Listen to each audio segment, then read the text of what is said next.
जय श्री राधा कृष्ण। वैशाख का पावन महीना शुरू होने वाला है। वैशाख मास को माधव मास भी कहते हैं। हिंदू कैलेंडर के हिसाब से वैशाख का महीना दूसरा महीना है। वैशाख मास से ही त्रेता युग की शुरुआत हुई थी। वैशाख मास में स्नान, दान, व्रत, नियम लिए जाते हैं। साथ ही जल का दान सर्वोत्तम बताया गया है। भागवत महापुराण पढ़ने से इंसान जीवन मृत्यु के चक्र से मुक्ति पा लेता है। वैशाख एकमात्र ऐसा विष्णु जी का प्रिय महीना है जो साधक के मन की अभी की सभी इच्छाओं को पूरा करता है। तो खुद ही सोच लो कि कितना और महान और फलदायी महीना है। अब आज इस वीडियो में आपको वैशाख मास 2025 के विषय में बताती हूँ। इस साल वैशाख मास कब से कब तक है, वैशाख मास में कौन कौन से पर्व आते हैं, बहुत सारी जानकारी एक ही वीडियो में मिलेगी, इसलिए प्लीज वीडियो लास्ट तक जरूर देखना। चैनल पर नए हो तो जल्दी से चैनल सब्सक्राइब कर दो। आने वाले व्रत त्योहारों का रिमाइंडर अपने फोन पर पाना चाहते हो तो व्रत लिखकर 9821025751 पर व्हाट्सएप मैसेज करें। वीडियो पसंद आए तो लाइक और शेयर करना भूल ना दें। अब एक जयकारी के साथ चर्चा शुरू करते हैं। बोला लक्ष्मी नारायण भगवान की जय, मोर मुकुट बंसरी वाले की जय, वैशाख मास के ठाकुर की जय। देखो, वैशाख मास में पवित्र नदी में स्नान करने और दान करने से अक्षय पुण्य की प्राप्ति होती है। इस महीने में मुख्य रूप से भगवान श्री कृष्ण, भगवान विष्णु और भगवान परशुराम जी की पूजा अर्चना की जाती है। विशाखा नक्षत्र से संबंध होने के कारण इस महीने को वैशाख कहा जाता है। स्कंद पुराण में वैशाख माह को पुण्य अर्जन मास के गुण बताते हुए इसे माधव मास कहा गया है, जो कि भगवान कृष्ण का ही एक नाम है। अब अगर इस साल 2025 में वैशाख महीने की बात करूं तो इस साल 2025 में वैशाख मास 13 अप्रैल से शुरू होकर 12 मई 2025 तक रहेगा। अब अगर इस साल 2025 में वैशाख महीने की बात करूं तो इस साल 2025 में वैशाख मास 13 अप्रैल से शुरू होकर 12 मई 2025 तक रहेगा। मेष संक्रांति 14 अप्रैल को है, इसी से कई लोग वैशाख का आरंभ 14 अप्रैल भी मान रहे हैं। पर अगर हम वैशाख स्नान, व्रत या नियम की बात करें तो वो हम चैत्र पूर्णिमा से शुरू करके वैशाख पूर्णिमा पे उसका अध्यापन करेंगे। इसी से चैत्र पूर्णिमा 12 अप्रैल दिन शनिवार से वैशाख स्नान नियम शुरू करेंगे और वैशाख पूर्णिमा यानी 12 मई दिन सोमवार को इसका समापन करेंगे।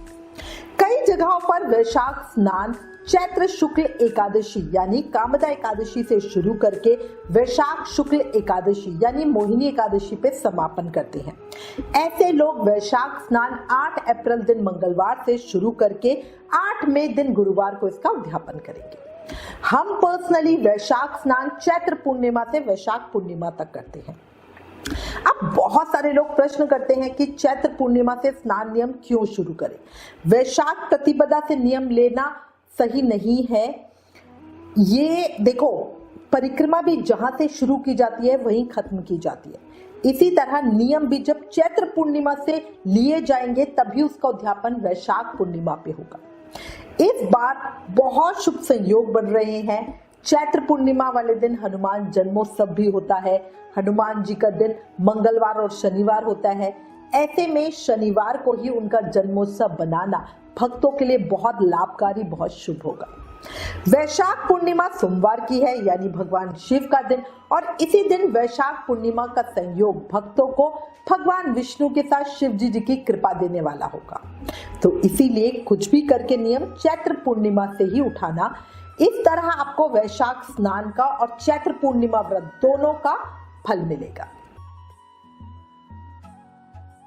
अब कई लोग हमसे प्रश्न करते हैं कि वैशाख मास इतना महत्वपूर्ण क्यों है। तो देखो, भगवान विष्णु को पूरे साल में 3 महीने सबसे अधिक प्रिय हैं। कार्तिक मास, माघ मास और वैशाख मास।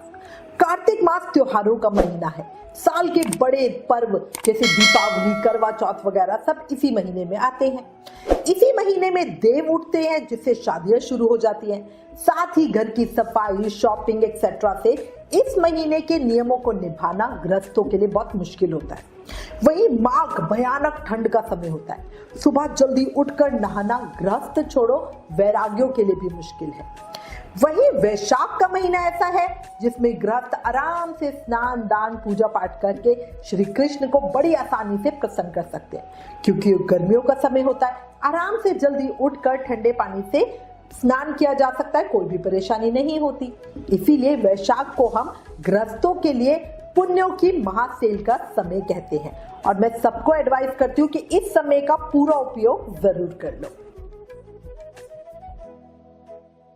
अब हम चर्चा करते हैं कि वैशाख महीने में कौन कौन से महत्वपूर्ण व्रत त्योहार आएंगे और किस तिथि पे आएंगे। देखो, इस महीने में बहुत सारी शुभ तिथियां आती हैं, इसी से इस पूरे महीने में व्रत का विधान हमें बताया गया है। अगर आप पूरे महीने का व्रत नहीं कर सकते तो कम से कम चैत्र पूर्णिमा, वैशाख अमावस्या और दोनों पक्ष की एकादशियों का व्रत जरूर करें। इस तरह पूरे महीने में 5 व्रत आपको पूरे वैशाख का बहुत अच्छा फल देंगे। अब चर्चा करते हैं वैशाख 2025 के महीने में पड़ने वाले त्योहारों और व्रत की महत्वपूर्ण तिथियों की, शुभ तिथियों की। ठीक है, तो इन सबको आप पहले से ही नोट करके रख लें ताकि अगर व्रत ना भी कर पाए तो कम से कम इन शुभ तिथियों में बढ़िया पूजा अर्चना की जा सके। शुरू करते हैं। 12 अप्रैल शनिवार को चैत्र पूर्णिमा होगी, हनुमान जी का जन्मोत्सव, और इसी के साथ हमारा वैशाख स्नान प्रारंभ हो जाएगा, इसका हम नियम लेंगे। 13 अप्रैल दिन रविवार को बैसाखी होगी, खर मास समाप्त हो जाएगा और मेष संक्रांति होगी। 14 अप्रैल दिन सोमवार को डॉक्टर भीमराव अंबेडकर जयंती है। 16 अप्रैल दिन बुधवार को गणेश चतुर्थी व्रत रखा जाएगा, संकष्टी चतुर्थी व्रत। 17 अप्रैल दिन गुरुवार को अनसुईया जयंती है। 24 अप्रैल बृहस्पतिवार को श्री वल्लभाचार्य जी की जयंती है और बरुथनी एकादशी है। इसी दिन तिथि के हिसाब से ध्रुव का भी जन्म हुआ था। 25 अप्रैल दिन शुक्रवार को प्रदोष व्रत रखा जाएगा। 26 अप्रैल दिन शनिवार को मासिक शिवरात्रि व्रत होगा। 27 अप्रैल दिन रविवार को वैशाख अमावस्या होगी, देव वृक्ष वट वृक्ष की पूजा की जाएगी। 30 अप्रैल अक्षय तृतीया होगी, मतलब अक्षय तृतीया तो अपने आप में ही महान है। रोहिणी व्रत होगा, मातंगी जयंती होगी और मान्यता के अनुसार वैशाख महीने की अक्षय तृतीया के दिन ही भगवान विष्णु के अवतार नर नारायण ने प्रकट हुए थे। अक्षय तृतीया को सबसे ज्यादा सौभाग्यशाली दिन माना जाता है। इस दिन परशुराम जयंती भी मनाई जाती है।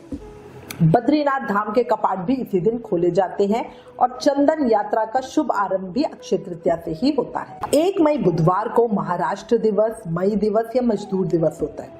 4 मई रविवार को गंगा सप्तमी और श्री रामानुजाचार्य की जयंती है। 5 मई दिन सोमवार को बंगलामुखी जयंती और मासिक दुर्गाष्टमी व्रत है। 6 मई दिन मंगलवार को सीता नवमी होगी। 7 मई दिन बुधवार को रविंद्रनाथ टैगोर जयंती होगी। 8 मई दिन बृहस्पतिवार को मोहिनी एकादशी व्रत उपवास होगा। 9 मई शुक्रवार को रुक्मणी द्वादशी प्रदोष व्रत और परशुराम द्वादशी मनाई जाएगी। 11 मई रविवार को नरसिंह जयंती होगी, मदर्स डे होगा और गुरु अमरदास जी की जयंती होगी। 12 मई को वैशाख पूर्णिमा है, क्रूम जयंती है, बुद्ध पूर्णिमा है, सत्य व्रत है, पूर्णिमा व्रत है ना। और इसी दिन वृंदावन के श्री राधा रमन लाल जी का प्राकट्य महोत्सव भी होता है। बड़ा आनंद आता है, अगर हो सके तो इस दिन वृंदावन जरूर का जाना। अब कई लोग ये पूछते हैं कि इस महीने को वैशाख क्यों कहते हैं। तो देखो, हिंदू महीनों के नाम नक्षत्रों पर आधारित होते हैं और महीनों का बदलाव चंद्र चक्र पर निर्भर करता है। यानी चंद्रमा जिस नक्षत्र में होता है उस महीने का नाम भी उसी नक्षत्र के आधार पर रखा जाता है। इस तरह वैशाख मास की पूर्णिमा को चंद्रमा विशाखा नक्षत्र में रहते हैं, इसीलिए इस महीने को वैशाख मास कहा जाता है। विशाखा नक्षत्र के स्वामी देवगुरु बृहस्पति है और देवता इंद्र भी है। इसी कारण इस पूरे महीने में स्नान, दान, व्रत और पूजा पाठ करने का विधान है। धार्मिक मान्यता है कि वैशाख मास में किए गए दान से जो हमें पुण्य मिलता है वो कभी भी समाप्त नहीं होता, वो अक्षय पुण्य हो जाता है। अब अंत में मैं चर्चा कर रही हूँ वैशाख मास के महत्व की। देखो, वैशाख मास के महत्व को तो कोई भी नहीं बता सकता। वैशाख मास में भगवान विष्णु की उपासना करने का बहुत फल है। ऐसी मान्यता है कि वैशाख मास के शुक्ल पक्ष में अक्षय तृतीया के दिन भगवान विष्णु ने कई अवतार लिए थे, जैसे नर नारायण का अवतार, परशुराम जी का अवतार, नरसिंह अवतार, हयग्रीव अवतार आदि। एक मान्यता के अनुसार ये भी कहा जाता है कि वैशाख शुक्ल पक्ष की नवमी को देवी लक्ष्मी माता सीता के रूप में पृथ्वी पर प्रकट हुई थी। पुराणों पुराणों के अनुसार त्रेता युग का आरंभ भी वैशाख मास से ही हुआ था। हिंदू धर्म के 4 धामों में से एक बद्रीनाथ के कपाट वैशाख मास की अक्षय तृतीया के दिन खोले जाते हैं। वैशाख मास के शुक्ल पक्ष की द्वितीया को हिंदू तीर्थ जो पुरी है वहां पे भगवान जगन्नाथ की रथ यात्रा निकालने की भी परंपरा है। वैशाख कृष्ण पक्ष की अमावस्या को देव वृक्ष वट की पूजा करने का विधान है। इसी के साथ मैं उम्मीद करती हूँ इस वीडियो में दी गई जानकारी आपके लिए उपयोगी होगी। इससे रिलेटेड अगर आपके पास कोई भी कमेंट या सजेशन है तो प्लीज हमें लिखें। ज्ञान बांटने से बढ़ता है, इसलिए इस वीडियो को ज्यादा से ज्यादा शेयर करें। आप हमें फेसबुक और इंस्टाग्राम पे भी जरूर फॉलो करें। Please like, share and subscribe. Thank you. जय श्री राधा कृष्ण।